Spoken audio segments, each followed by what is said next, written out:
Hello and welcome to the 6th edition of the Goa Art and Literature Festival. Here with us is Ms. Tania da Rosario. Good afternoon, ma'am. Afternoon. You deal with bold topics such as gender and sexuality. What made you take up these topics?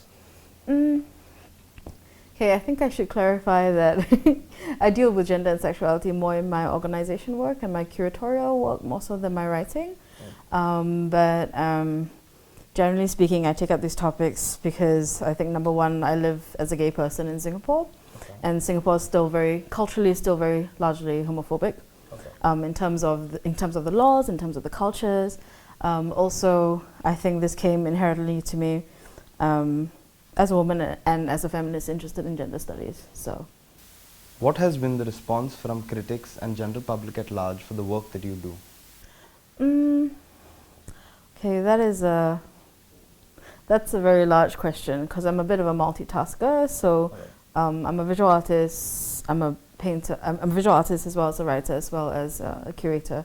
So I think the reception to my work has been very different depending on which aspect of my work you're talking about. I think my written work has been fairly well received. My more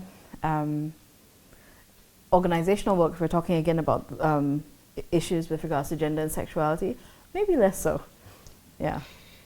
Would you tell us more about your book Tender Delirium? Okay, so Tender Delirium was my first collection of poetry. It's not a very thick collection. It's about yay thick, but it was written and culled from stuff that was written actually over the past 10 years, between 2001 to 2011. So it's largely confessional.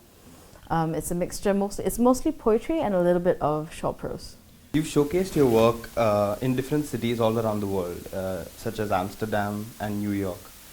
What has been the response overall to the work that you do? Response overall? As in, has there been any similar response across the board, or generally speaking? I think something that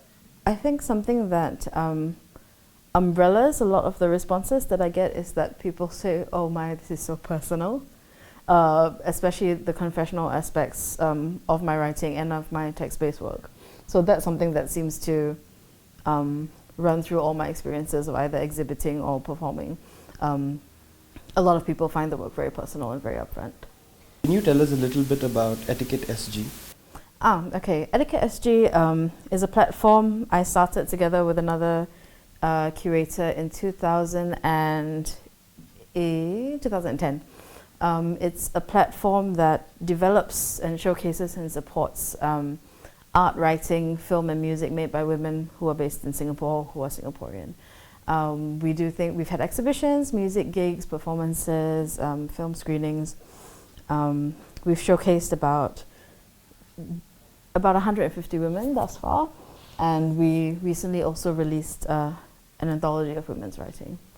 Singapore is one of the in-focus countries this year at GALF, where many of the artists from Singapore have had sessions. What has the response been? Yeah.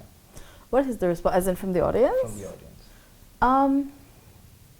I mean, there's been a very interested response. I think not just to in response to Singapore literature, but I think Singapore culture, just Singapore in general. Like, for example, I just came from a panel where poet Pooja Nancy was being asked some questions about literature, and just things like, what are our 4 national languages, or things that people find interesting.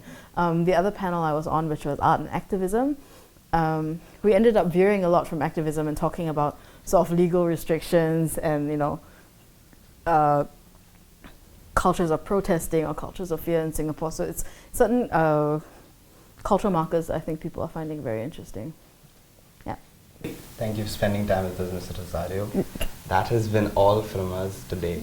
Stay tuned for more interviews from the Goa Arts and Literature Festival 2015.